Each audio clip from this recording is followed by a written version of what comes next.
नमस्कार सहकारी मित्रांनो, सर्वप्रथम आपल्या सर्वांचं माझ्या यूट्यूब चॅनलला हार्दिक स्वागत आहे। आजच्या व्हिडिओमध्ये आपण जे जिल्हा परिषद शाळेतील शिक्षक आहेत त्यांच्या बदल्या संदर्भातला आजचा हा व्हिडिओ आहे। चला आता आपण आपल्या व्हिडिओच्या माध्यमातून सविस्तर व्हिडिओ बघूयात की नेमकं काय म्हणलं त्या व्हिडिओमध्ये।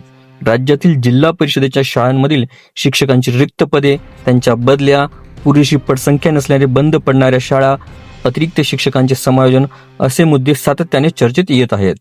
त्यावरून अनेकदा शिक्षक संघटनांनी आंदोलने सुद्धा केली आहेत। आज विधिमंडळाच्या हिवाळी अधिवेशनात सुद्धा या मुद्द्यावर चर्चा झाली।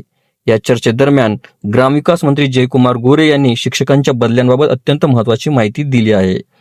नागपुरातील आमदार मोहन मते यांनी झेडपी शाळांमधील शिक्षकांची बिंदू नामावली, बदल्या, समायोजन आणि बंद पडणाऱ्या शाळांबाबतचा मुद्दा सुद्धा त्यांनी मांडला। त्यावर गोरे यांनी अखेरपर्यंत सुमारे 66,000 शिक्षकांच्या बदल्यांची प्रक्रिया पूर्ण झाल्याचे सांगितले आहे। तसंच पटसंख्या कमी असल्याने एकही शाळा बंद पडणार नसल्याचे त्यांनी स्पष्ट केले। बिंदू नामावलीची प्रक्रिया पूर्ण झाली असून त्यानुसार येत्या शैक्षणिक वर्षात जून महिन्याच्या आधी बदल्यांची संपूर्ण प्रक्रिया पूर्ण केली जाईल असे गोरे यांनी यावेळी स्पष्ट केले। त्यांचे या उत्तरानंतर विजय वडेट्टीवार यांनी गोरेंवर निशाणा साधला। मंत्र्यांचे उत्तर गोलमाल असल्याचा निशाण त्यांनी साधला आहे। आज शिक्षणाकडे दुर्लक्ष झालेले आहे। ग्रामीण भागातील मुलांच्या आयुष्याशी तुम्ही खेळत आहात का? नवीन धोरणे आणत असताना जिल्हा परिषदांच्या शाळा बंद करायच्या का? हा तुमचा निर्णय झाला का? असा सवाल वडेट्टीवार यांनी केला आहे। हा खेळ खुणबाज चालू आहे।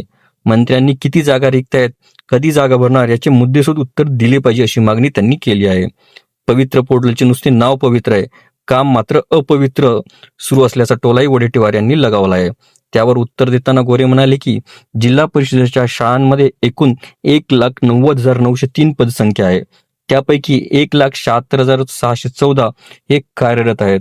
सुमारे 15 पदे हे महाराष्ट्रात रिक्त आहेत।